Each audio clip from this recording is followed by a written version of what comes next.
Nike My New texnologiyami yoki marketing? Nike sizga poyabzal sotmayapti. Ular sizga his-tuyg'u va ishonch sotyapti. Va bu safar miyangizni o'zgartiradigan poyabzal etish. Bu Nike My New. $95. Ko'rinishi oddiy, lekin va'dasi katta.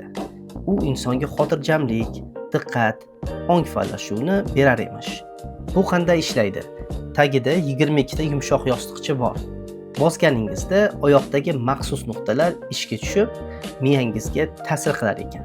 Nike'ning aytishicha, bu ixtironi ularning ong ilmi bo'limi 10 yil ichida yaratgan.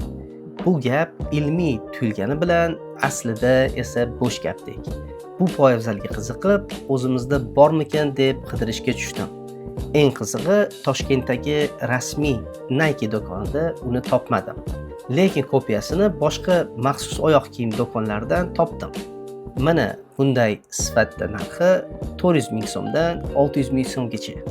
Yana bir qiziq ma'lumot. Qutida Amerika Pediatrlar assotsiatsiyasi tasdiqlagan deb yozilgan.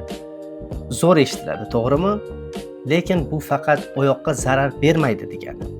Miyani o'zgartiradi degan gapga hech qanday ilmiy asos yo'q. Poyabzalning ichida esa oddiy ko'pik, hech qanday maxsus tizim yo'q.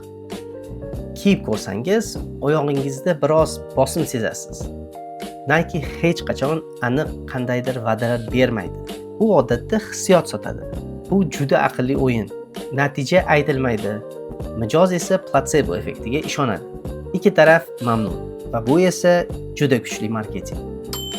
Agar sizga baribir shu poyabzal uslubi yoqqan bo'lsa, video tagida Toshkentda qaysi do'konlardan xarid qilish va narxlar haqida batafsil yozilgan.